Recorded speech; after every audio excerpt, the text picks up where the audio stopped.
El despeje de Ivana. Moller. Desde ahí se anima Caroline Moller. ¡Qué golazo! ¡Golazo! ¡Golazo! ¡Golazo de Moller! ¡Qué zapatazo se acaba de inventar Moller! ¿Dónde la ha puesto? Lo que es el fútbol. Ha tenido 1000 en área casi pequeña el Madrid y acaba llegando el 3-0 con esta obra de arte, Maika.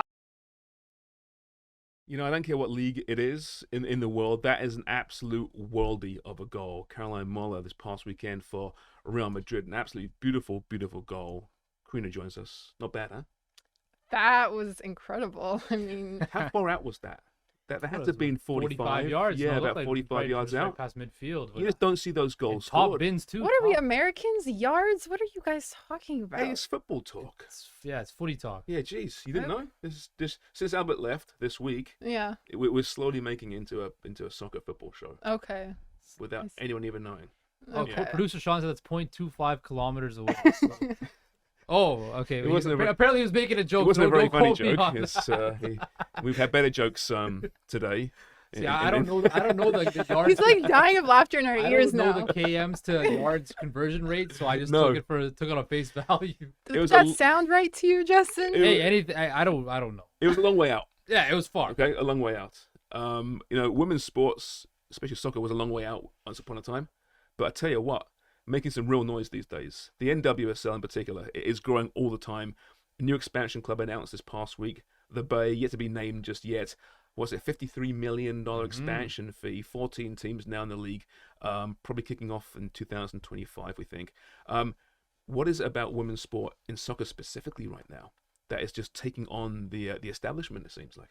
I mean, they're doing it right. I mean, I think that's what we're looking for in a bunch of women's leagues like the WNBA. We're always calling for expansion. And I feel like with the NWSL, I've heard about expansion like every other month or so. I feel like I'm always hearing them announce more, which is great because like that's how you grow the sport. If you put it in more places and more markets, you're able to market to the fans that are living there. And that's how you're able to make the sport even bigger. So I think they're making really good decisions in that area. And that's why it continues to I also grow. think to piggyback off, you got to look at the success of the U.S. women's national team, right? Mm-hmm. They've been on a almost 30-year run of just dominating the sport, right? Of course, our Canadian women are currently the gold medal holders, right? But the U.S. women have been the most prominent, power in women's soccer, and you're seeing now with this league, the NWSL, just the hype getting behind it. And I think you look across the world, right? The U.S. was really the first country that made it acceptable for women to play soccer, right? And you're seeing it now just grow and grow across the world now where we're having the Women's World Cup is coming up. And again, it's massive. And I just... It's a global sport now, It's a right? global sport because, now. And in fairness to Canada over the years, always a very good team, right? Top 10 for a long time. But the world was much smaller up until recently when Europe's just really taken notice, right? And they're investing money in the WSL, in the Champions League. Spain's got a great league there as well. It's all growing so much. It seems that soccer within the context of women's sport is setting the bar, don't you think?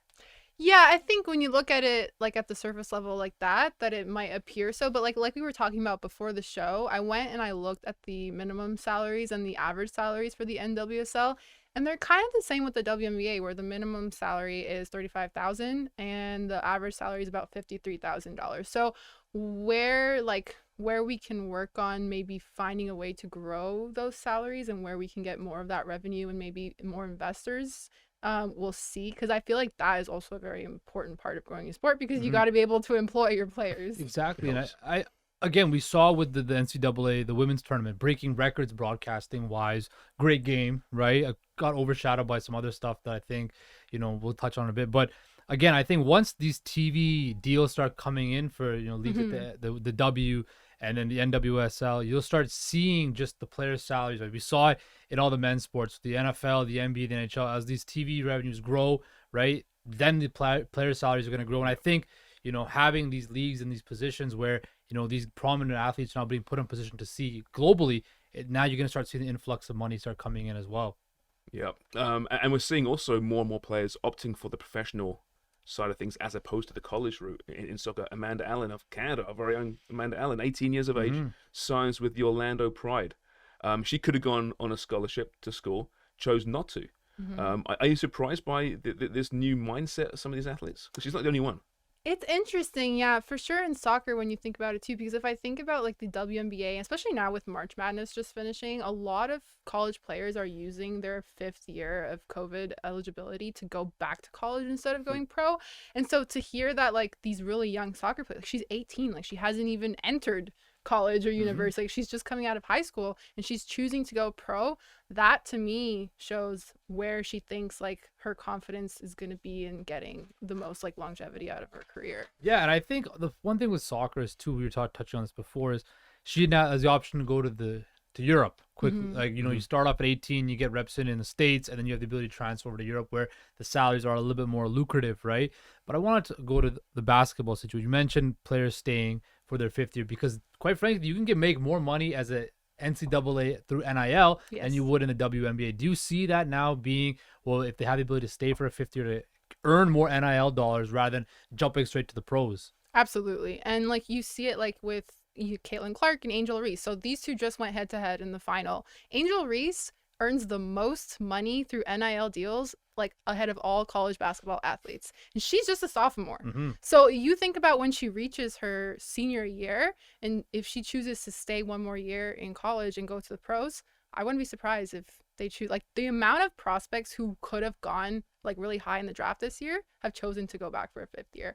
And you've seen that until the WNBA kind of fixes some of its infrastructure and the way that the athletes are treated and supported, that you're going to see a lot more college athletes going back to school. Yeah. What do you make of this, by the way? The whole Clark Reese shenanigans, shall we call it? I think it's great for the sport. Yeah. Honestly, people are Listen. talking about it more than the actual result itself. Listen, okay, there's a lot to dive into here with this. Firstly, if you watch basketball, if you are familiar with the basketball world, you know that trash talking is such a huge component of the sport. Even if you haven't like watched games on TV, if you've gone to like any sort of in-game live basketball, whether it's high school, college, whatever it is, the pros, players are always trash talking each other. It's such a like nitty-gritty sport, and then they'll go and like hug each other after the games. Like it's such a normal part of it. And I think the fact that the media had put like Caitlin Clark up on a pedestal, like we love it when she trash talked, and then Angel Reese was like something wrong with her doing it. I think that's very obvious that there's a root of racism within that and the coverage that certain players get over others, and we saw it on full display. Like Angel Reese was turned into a villain so quickly after this. Like, and I was So true. watching it happen right in front of my eyes, and I couldn't believe it. Do you think that also the pushback on First Lady Jill Biden inviting Iowa to the White House after, generally when you go to the White House as a champion, the runner-up doesn't go. Is that just stemming from this whole situation? Because she was shunned, though, right? Yeah. Because LSU didn't let her into the room before the game. And Oh why my should they? Who cares? Yeah. Bro, that was ridiculous. Like, I saw that. I was like, what are we doing here? And then I saw Angel actually turn down the invitation anyway. She was like, we're going to the Obamas. Yeah. And I was like, good.